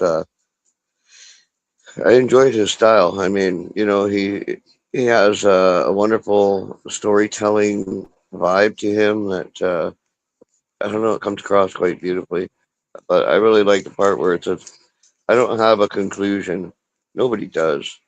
I just know that somewhere tonight, a mother is making a person out of nothing, and somewhere else, a country is trying to survive on nothing, and both of them are doing the impossible, and only one of them will get flowers for it." Yeah, fantastic, right? Throughout. Nicely done. Thank you so much for sharing, Terry. Yep. All right, so we have more open poetry. I missed, I guess, about 4 poems. Um, so Harmo, you're next with All right. Ruby Eulogy. Is it cool if I read the author's note first? Oh yeah. Okay. So this one, I thought it'd be better to read this first. So I want a child, but admittedly, I'm holding back on having children because of I have a hereditary illness, and I don't want anyone to suffer it, much less my potential children, because I feel like whatever I possess is kind of a horrible thing to have, and I don't want anyone to suffer through it. So yeah. I wanted to show her beauty before the damage was wrought, to make this world more of a home than I felt before her. Oh, how I've watched the moon, her satellites, to kill this curse. Starry supernovas die bright deaths for each breath she cannot take. Orbiting gems pour from above as they plunk like perforated rain. Each memory I cannot have, stripped away by the wolf bite. Mongrel mind, she will not thrive inside the cradle of my arms.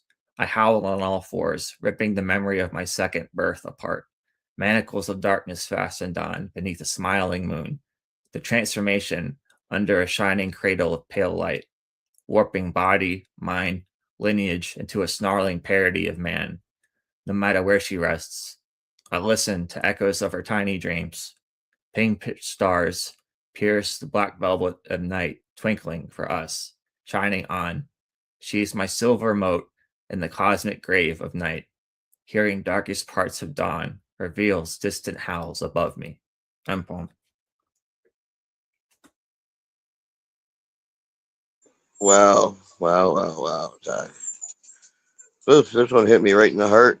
I wanted to show her beauty before the damage was wrought, to make this world more of a home than I felt before her. Oh, how I've watched the moon, her satellites to kill this curse. Starry supernovas die bright deaths for each breath she cannot take. Orbiting gems pour from above as they plunk like perforated rain. There's an epic right off the beginning. It's incredible. That's the opening stanza. And then the penultimate stanza, warping body, mind, lineage into snarling parody of a man. No matter where she rests, I listen to echoes of her tiny dreams. Pinprick stars pierce the black velvet of night, twinkling for us, shining on. She is my silver mote in the cosmic grave of night. Hearing darkest parts of dawn reveals distant howls above me. Wow, Zach, wow, what an epic, right? And then your author's notes just summed it all up, you know. I can't imagine being cursed with this affliction, you know. You want to have a baby, but you don't want to, because you don't want to bring suffering into your child's world, which you know is kind of inevitable due to the hereditary nature of what's going on. Um, wow, probable and heart wrenching. Um, Zach, and beautiful read as well. Thanks, Gray. Yeah, my heart goes out to you, brother. Um, Weaver of Dreams, what did you think? Oh, what are you people doing? I'm so sorry. It's beautifully written and beautifully read, and my heart goes out to you. It's a very difficult thing to cope with, I know. That's all I can say. There's nothing I can say that make anything any better. But it was so well written, and thank you for sharing.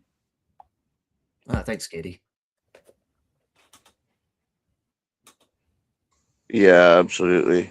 And yeah, Yumpy, that's my dog. She's thinks it's 9 o'clock, but it's not. Um, but yeah, fantastic, right? Zach, thanks so much for sharing that. I appreciate it. All right, so up next we have one from Weaver of Dreams, and it's called The Canvas. And, sorry, 1 second here. While I get to the groove. Alrighty.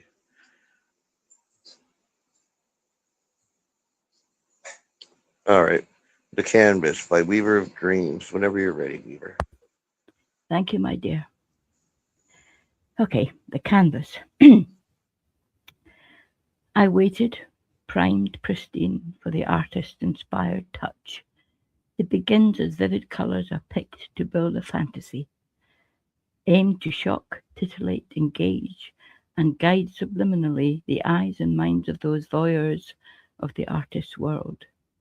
Will today bring languid strokes as soft bristles fan out to disperse the oil paint in undulating loops and swirls? Perhaps a pure sable brush will appear to blend and soften, or will there be impatient jabs from a stubbier one? A palette knife slices the air, another texture added to my surface, thus allowing impressions to be left in pools of acrylic paint. This cold, sharp metal, when wielded by a sure hand, may point the way to a more eclectic vision. Therefore, a lighter touch is required. Artists have at their command these various implements to transcribe an ideal, which can then transport you to a world of their making. This is almost alien in its concept and without a coherent design. So squint your eyes, tilt your head, take a soft, deep breath, and sea. End poem. Beautiful read, Weaver, and what a fantastic write. Thanks so much for sharing. And Zach, what did you think? I really enjoyed this piece because it explains to me how beauty really is truly the eye of the beholder in a way, and the audience, or artist really needs kind of like a visual or a vision or like an eye to sort of like begin. And I really like this this potential or this promise that like what the artist is conjuring up as what they choose like as their inspiration. I really enjoyed that, and I really enjoyed also the specific like artistic movements and concrete motions and descriptions throughout. I really enjoyed the specificity of each of them, and sort of the question nature the speaker has of what they're doing while they're doing it. I really enjoyed that as well. And the different implements and yeah, it's very just very specific and concrete, which I enjoyed. I really enjoyed this piece. Fantastic comment, Zach. Thanks so much. And Weaver, you really capture the artist with a deft grace and beauty that is palpable and engaging throughout. I really like your take on the artist. Will today bring languid strokes of soft bristle fan out to disperse the oil paint in undulating loops and swirls? Perhaps a pure sable brush will appear to blend and soften, or will there be impatient jabs from a stubbier one? I really like that. It's an amazing write on the subject of artistic vision.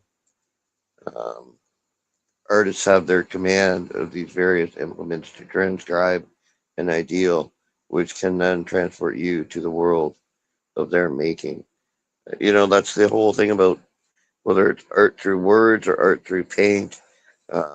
Sometimes you have to tilt your head and look at it a little sideways to see what the artist is presenting. Um, I thought it was beautiful. Thanks so much for sharing, Weaver. Alrighty. So I need to grab the next poem here. Do, do, do, do, do, do. All right. So Jack Tomkovic brings us To Catch a Sunset, and I'll post this to the group. And I'll give that a read. So, all right. Anyway, all right. Here we go. Jack Tomkovic brings us To Catch a Sunset. Megan and John drove by slowly, rolled down the window, and said, "We're out to catch a sunset," as I walked down the hill toward home and chocolate ice cream. How cool, I thought.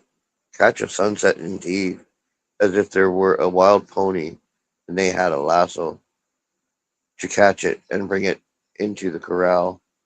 I think wild horses should be roaming free, but sunsets caught and brought home in memory as often as possible.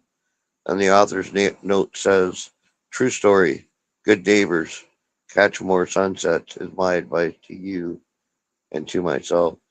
Peace." Yeah, Jack's got such a beautiful soul. Um, I don't know, man. I'm sure he wishes his wife was there to watch the sunsets with him, but unfortunately, that's not possible anymore. So, condolences to you, Jack, and your loss. Um, but yeah, it was a beautiful write. I enjoyed it a lot. What did you think, Weaver? That was a wonderful play on that little sentence thrown out the window. We're off to catch a sunset. That's just so cool to slip it around as if it was a wild pony they could lasso and bring home. Beautifully done. I like that. I like that take a lot. And the AN comment, "Catch more sunsets is my advice to you and to myself." Lovely. So I liked the way you did that. That really was so clever. So thank you for sharing. Yeah, absolutely. Thanks so much, Weaver. And Zach, what are your thoughts? I really enjoyed how whimsical this piece was. It has like a childlike whimsy to it. It reminded me of like just kind of like nostalgia of having ice cream with my parents or something like that. And I just like the idea of catching sunsets. It seems like that's like a euphemism for like a whimsical excursion, which these um, with the speaker or not the speaker, but Megan and John, that's what they're doing. They're going off and catching sunsets as much as they can, which are just like going on these whimsical one after another these excursions. And it's very like this is just one of them. It's just details like one of the excursions that they go on. And I've just really thought that that was kind of a cool like nostalgic way to tell a memory. Yeah, absolutely. Thanks so much, Zach. Yeah, I enjoyed his right too. I believe that, you should try to catch as many sunsets as you can with your loved ones because there's no telling when those sunsets won't be around for you anymore. Um, so beautiful, right? And pleasure to have read that. Thanks so much for sharing. All right, I'm going to post the next poem up here. And if you wouldn't mind giving us a read, please, Zach, that would be wonderful. Sure thing. This is storm bugs. You pick the little storm bugs from my skin to deny the rain a hard-earned meal. I do the same, but let them live as stowaways behind my lips. Ever since I read that fruit flies dream, I have had trouble sleeping, afraid that I'll wake to a sky that's forgotten how to hold me. Let me sleep without exit in the honeyed warmth of one of your folds. Please, please don't ever let me leave. Lately, I have been meeting lights without origin or end. You said they were echoes from another life. I hope in one of them I keep a jar of fireflies on a bedroom shelf as the tiny lighthouses against the sea of night. End poem.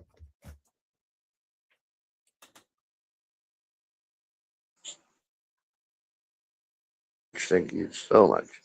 And Weaver of Dreams, what did you think? Wow. Yes. Another one of these amazing rites. But this is the thought of not wanting to sleep. Oh, let me sleep without exit in the honeyed warmth of one of your folds. Please, please don't ever let me leave. This is so deep and so sad.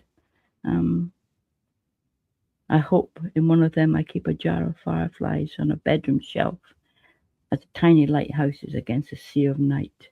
That's a beautiful, beautiful stanza. Yeah, this is just a cry for, don't let me go, hold me. And it's so very well done. I actually feel pretty sad. Oh, little doggy sounds sad too. Yes, you heard it, didn't you, my dear? Yes, it was beautifully written. Touches me in a way that I don't think many poets do, because it's the pain, that you want to say, let me help, and there's nothing that you can do. So thank you for sharing that with us, Ben. Absolutely. Beautiful comment. Thank you so much. I really like the idea of storm bugs. I mean, you pick little storm bugs from my skin to deny the rain a hard earned meal. I do the same, but let them live as stowaways behind my lips. It's such a engaging, right? It captures your imagination right from the get go. And then ever since I read that fruit flies dream, I've had trouble sleeping, afraid that I'll wake to a sky that's forgotten how to hold me. Let me sleep without exit in the honeyed warmth of one of your folds. Please don't ever let me leave. I mean, there's a cry in here for to be embraced, to be held, so that you can get some rest. Um, it is about the author. It says recommend Ben or look at the forest and you will always find me. Look for the forest and you will always find me. Fantastic, fantastic, right, Ben? Thank you so much for sharing. Um, Zach, you've commented, right? Not yet. Okay, would you mind commenting, please? Oh, not at all. This one was intense and painful to read, really. And I felt like there's like an intensity, and I felt like there's like a closeness to these words that was again painful. And there was like this wanting almost to live in, well, a bed, essentially, almost to live in the bed, like not just to like to like exist in this one place for a very long time. And I could relate to that.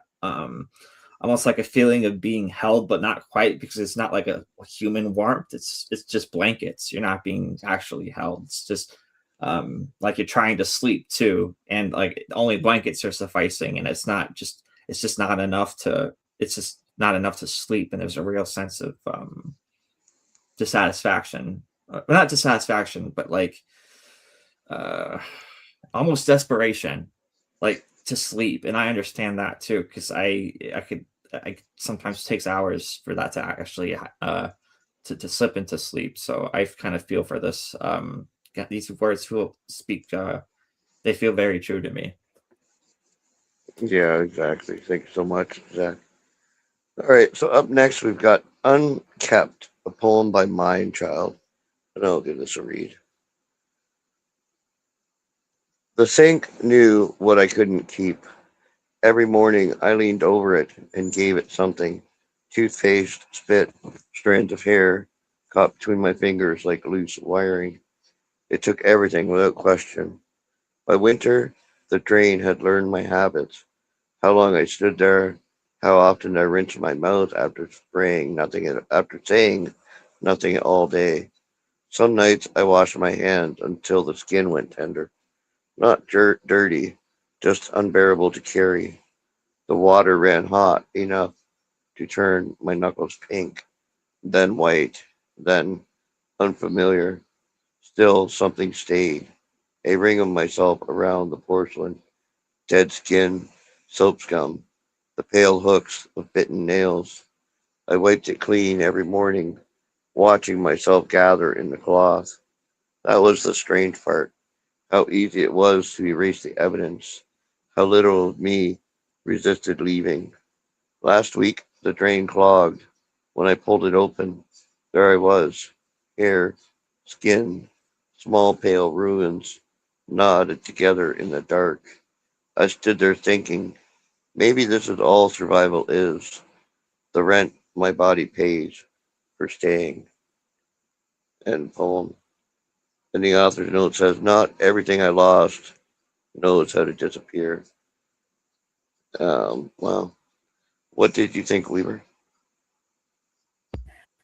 I'm terribly sorry. I'm afraid I don't actually have that up. I've been trying to find it. Is it a front page pick, or have I just not No, got it? yeah, it is. It's in the front page pick, but I did post it into Late Night Poets. Um, all I've got is, at the moment, I'll try and refresh. No, I better not refresh. I'll disappear. All I've got is Stormbugs by Penhart. So I'm afraid I'll just have to try and find it. Get back to me in a moment. What's it called? It's called Unkept, a poem by Mindchild. But Right. I'll send it to you here. 1 second here. And Zach, what did you think of the poem?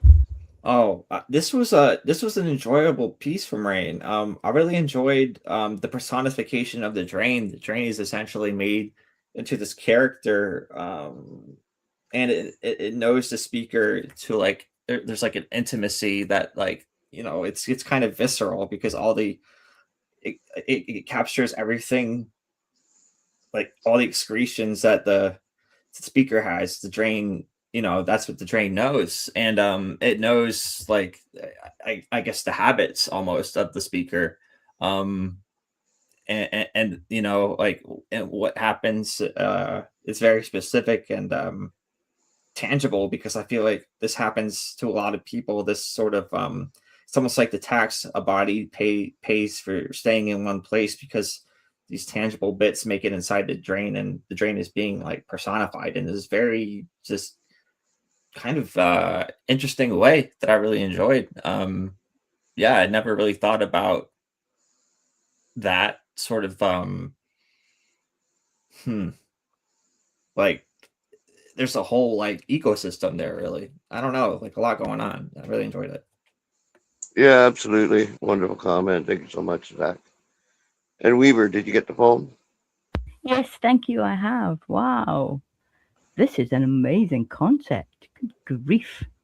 I'm going to be shouting down my plug hole tonight. Hello, are you there?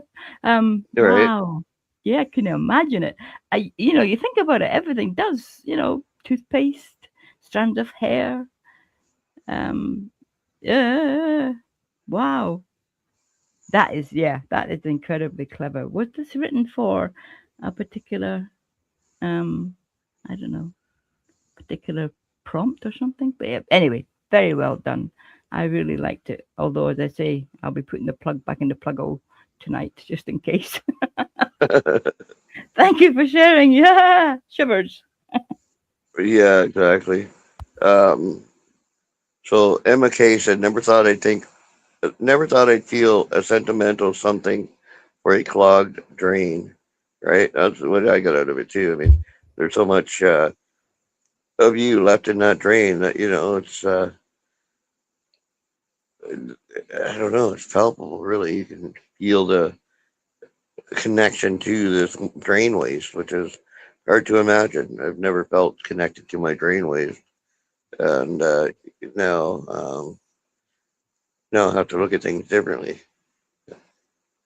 So great share, um, Min Rian, beautifully done. All right, sorry, mind child. All right, so I've got the next poem up. If you're ready, Weaver, please. That was everything. A poem by Marley Sagendow.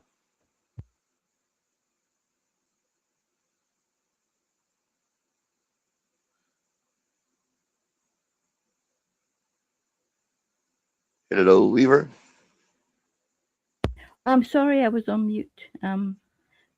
So that was everything. Is the one you want me to read? Yeah. Yeah. Cool. Thank you. I've got it. That was everything. The walls are caving in, one small thing at a time. The clothesline he hung, the fan he chose, the AC, the latch, the light, all of it his. His jaw tightened, his hand curled at his sides, his eyes moving room to room, room to room. In the next room his mother's voice came through the wall, his father's feet dragged the floor he laid.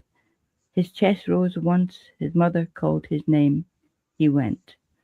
No brother to split the bill, no sister to spell him on Sundays, just his name, falling through the house he built, like something no one thought to catch. His name, his name. She watched him exhale, walk back in. She stayed where he could see her. He looked at her. He was fine. End poem. Wow. Beautiful read. Thanks so much, Weaver. Um, what did you think, Zach? I thought that this piece was very interesting. It seemed like there's such a change going on. You have the like, I feel like it was in a way almost like a panic attack because you have like the walls are caving in, one small thing at a time, and you've heard that expression plenty of times. I heard like the walls are closing in, and this is kind of that feeling that I'm getting, and it's like it's very visual and very physical too because you could feel the clenching of the jaw and the restlessness of the eyes and almost like the strange things that he hears in his ears. And then like he kind of like comes back to himself in a way and just like I guess repeats his name like a mantra almost in a sense because he knows that he's like in this place and all these things are his and I think that like a familiarity sort of calls him back and grounds him, and kind of like doesn't make him feel panicked anymore. In a way, I could be reading it wrong, but I mean, it just seems like there's a sense of like things are being slowed down by the end, and it's less frantic. And yeah, I just really enjoyed it. Yeah, absolutely. Beautiful comment. Thanks so much, Zach. Yeah, you know what I got out of it? I got claustrophobia because the walls were closing in. Ah, One small thing at a time.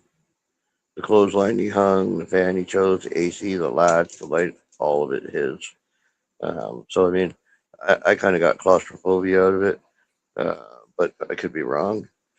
But it was nicely written, and I enjoyed it a lot. What did you think, Weaver?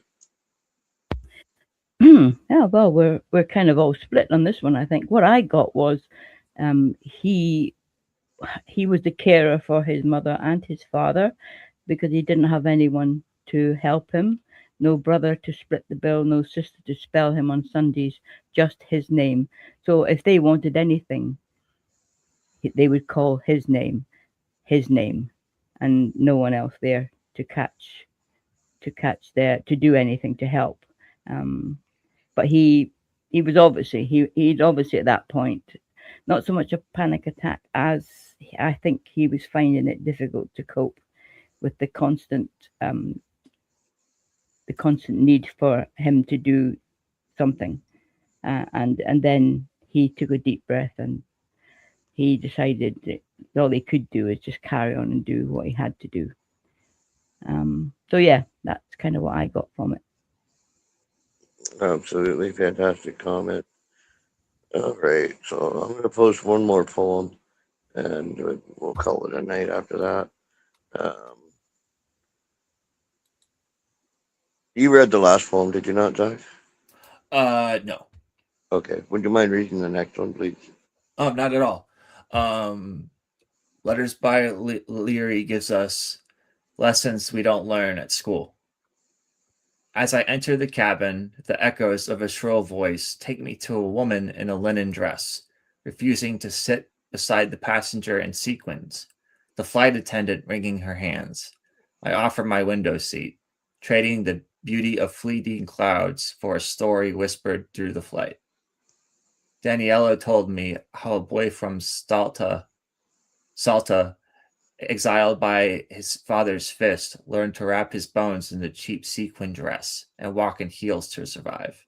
How his teeth, crumbling at 30, traced back to the hollow plate of a kid who couldn't pay for the ticket to grow as a man. As we land, the linen dress leaves unchanged, every stitch holding the same fabric. End poem. Well, fantastic read, Zach. And Weaver of Green, what did you think? Wow. Wow. The contrast between the woman and the sequin survivor. Wow. That is a difficult thing to cope with, I think. Refusing to sit beside someone because of what they are, and that's what we get. And obviously within the cabin of an airplane, you can't get away. You can't avoid it. Everybody hears, everybody knows. Ah, that.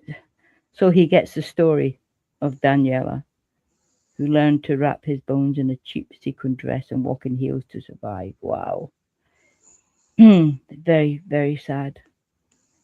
And people don't change, unfortunately. People, they go in with an idea and they come out with the same idea and they won't change. And that's what makes our world so difficult to live in.